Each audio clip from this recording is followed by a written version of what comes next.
EVTV.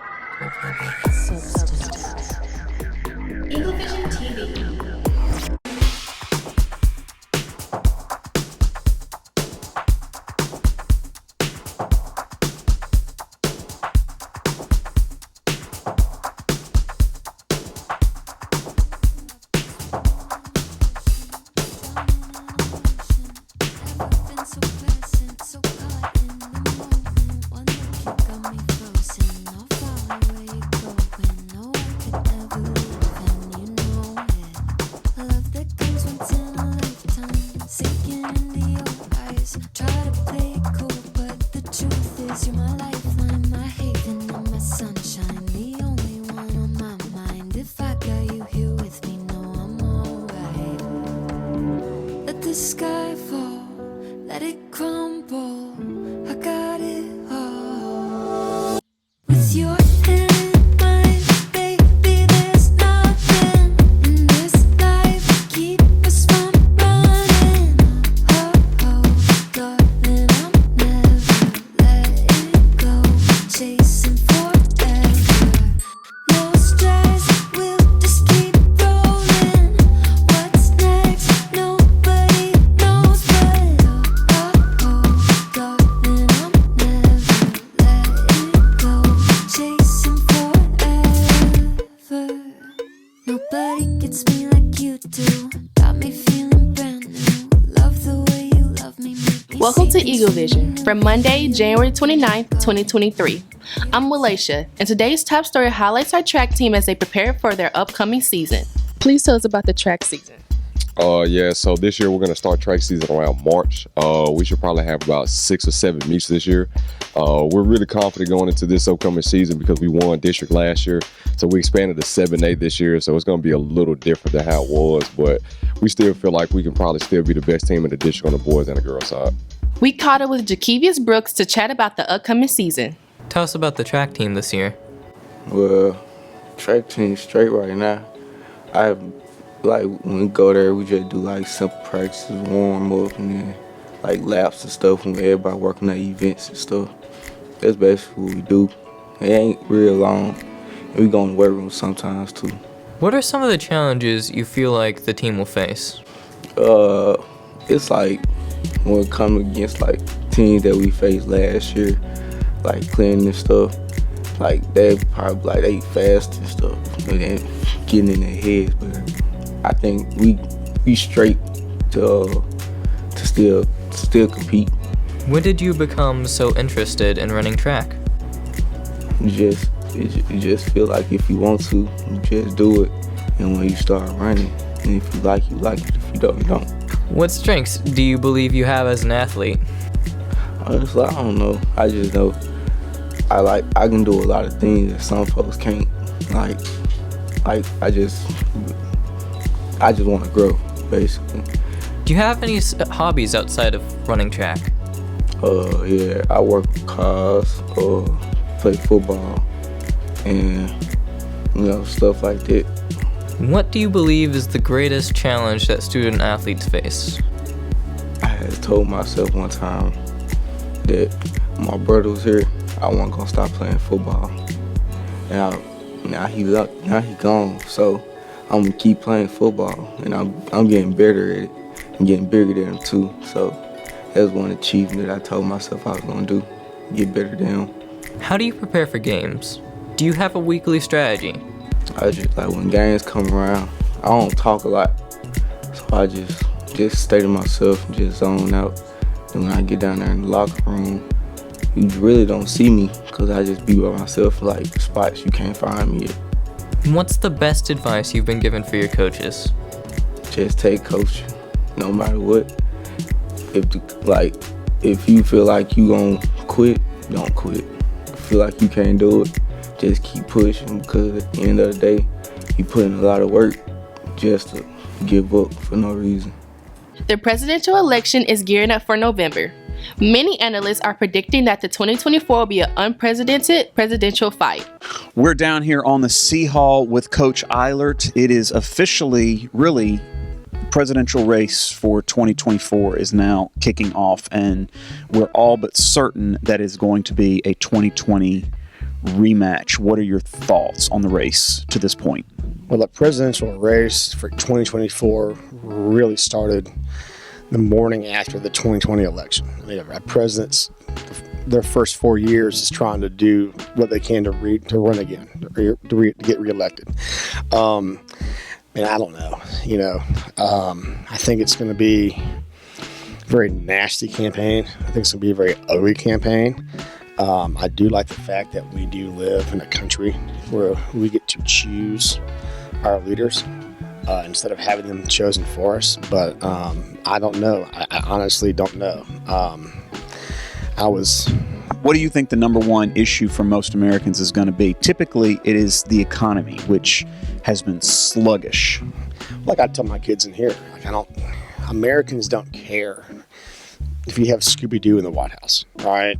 As long as food on my table, gas is cheap, and I can, I have take-home pay. That's the thing. But I'm kind of upset that it feels like it's already a two-man race. Like I kind of like to see, more and more people kind of get toward the end. I don't know what's going to happen. I honestly don't know. I mean, this could, and only the media knows. I think this could change 16 ways between now and August 1st. Well, we have two very unpopular candidates historically, which is absolutely unreal. I did see approval ratings for Biden this morning were the lowest approval rating for an incumbent in history. He's at 39%. Trump was at 42%. George H. Bush was 46%. Carter was 56%. And all of those guys ended up losing.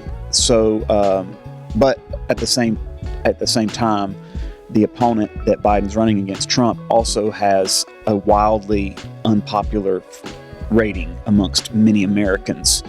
So is it going to come down to the absolute issues over ideology, which I have a feeling is going to be the case? I think it's going to be ideology, but I'm also concerned about the fact that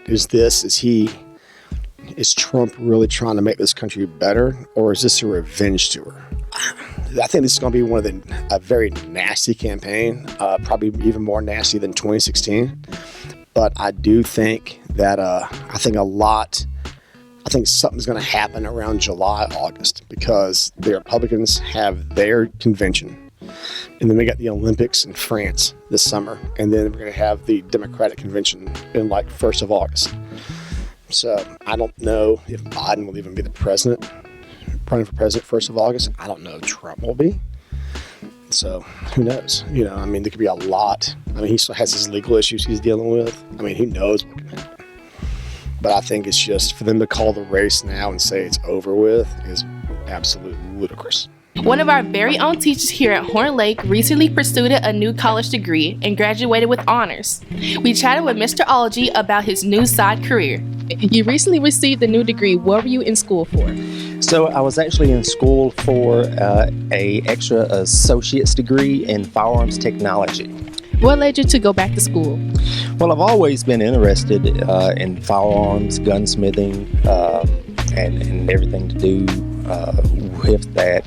And I found a good online program at Sonoran Desert Institute. If any of you ever watch any YouTube videos, like any kind of firearms videos online, you've probably seen the advertisements.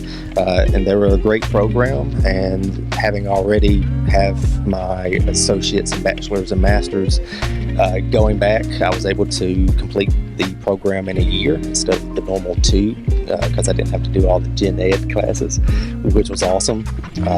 But the classes were awesome, and I loved working with my hands. I loved like tinkering with things, and so when I found that program, my wife was like, "Yeah, you can do that. You get money for it." And I was like, "Okay." So that's kind of what led me back into it. So, what was it like to graduate with honors?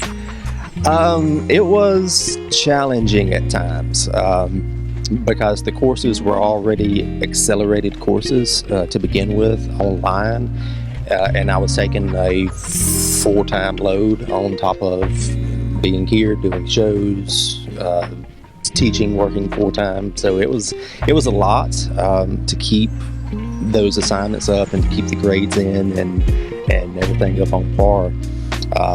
But that was my goal starting out. Like, my goal was like, I'm gonna rock it and get the 4.0 GPA and do all that. And so that was my goal going into it. And so I just stuck it out and put in a lot of work and hours. But it wasn't really like a class, because like I said, like you're working with firearms, you're doing stuff that you're already passionate about, tinkering and doing the assignments you're already kind of working with your hands, which is right up my alley anyway. I do that already. So a lot of what I was doing in class was what I do as a hobby anyway. So the majority of the work was like the typing out the assignments and stuff. But the research, like I said, it's something I was already interested in and passionate about. So like it was pretty easy in that respect. So now what I'm doing with it is I actually just opened up a gunsmithing business, a gunsmithing and firearms training there down in Sardis. So if anyone needs work done or anything like that, I kind of do that on the side. So this week's feature vocabulary words are glaring, hardship, and hurdle. Glaring, extremely obvious or conspicuous. Hardship, severe suffering or deprivation. Hurdle, move or cause to move at a great speed, typically in an uncontrolled manner.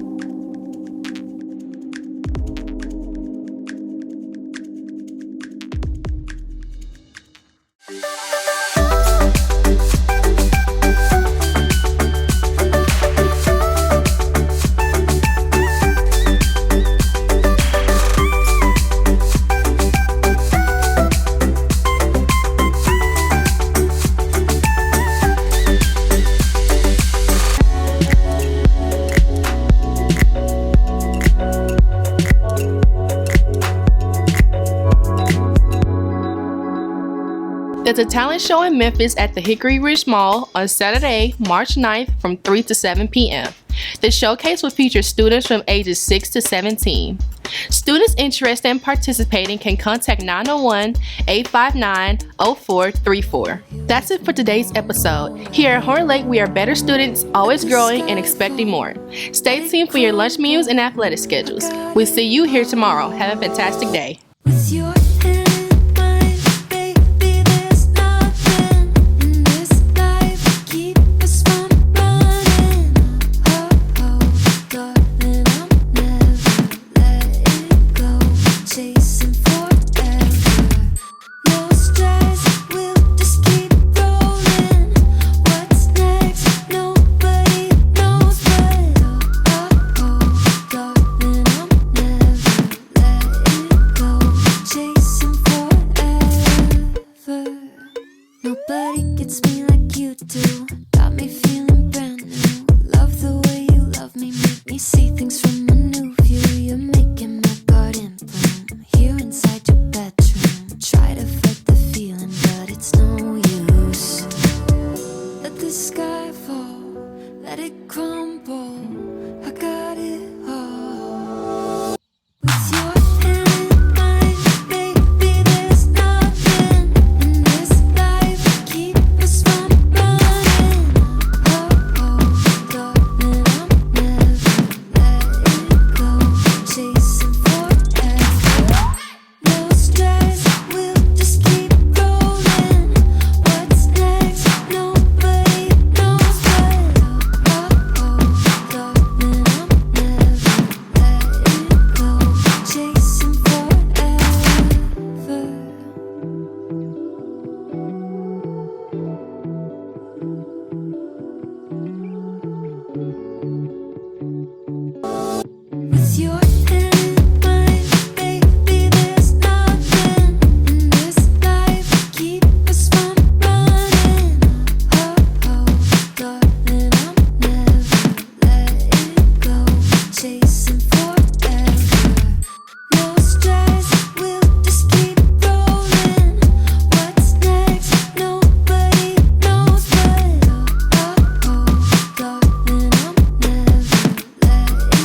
gets me like